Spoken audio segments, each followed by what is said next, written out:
your connection in Southern Oregon and Northern California. This is News 10 at 6.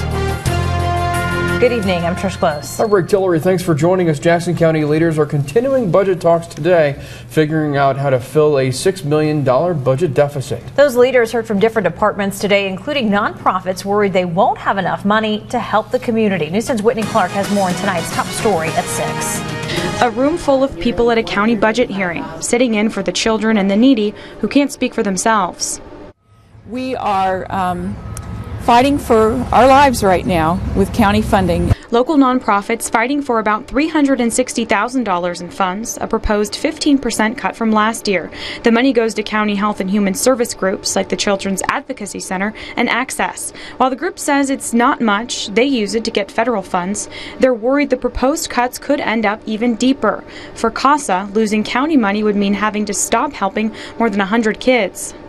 We leverage so much of these dollars in our community to help people who are victims of child abuse, adults of sexual abuse, disabled people, people without medical insurance. Someone who sees that every day, Lisa Greif, a judge who handles juvenile cases, telling the committee from her experience, groups like these should be considered public safety.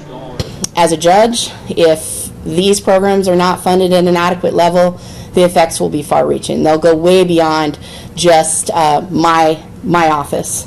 You know, they'll touch us all in this community. Dave Toler, former Josephine County Commissioner, says you can see those effects in the nearby county now. 10 years ago, he says Josephine County leaders put all of its money into public safety and not health programs, something he doesn't want to see happen here. What you begin to do is really tear at the fabric of that community, that quality of life. Who wants to live there?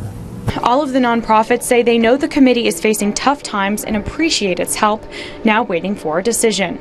Covering your news in Medford, Whitney Clark, News 10. Jackson County's Expo Center also facing tough budget decisions.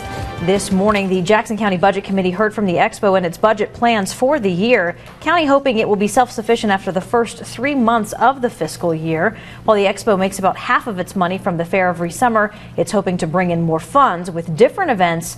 Those events include a new year-long concert series, also expanding the annual Harvest Fair to include microbreweries.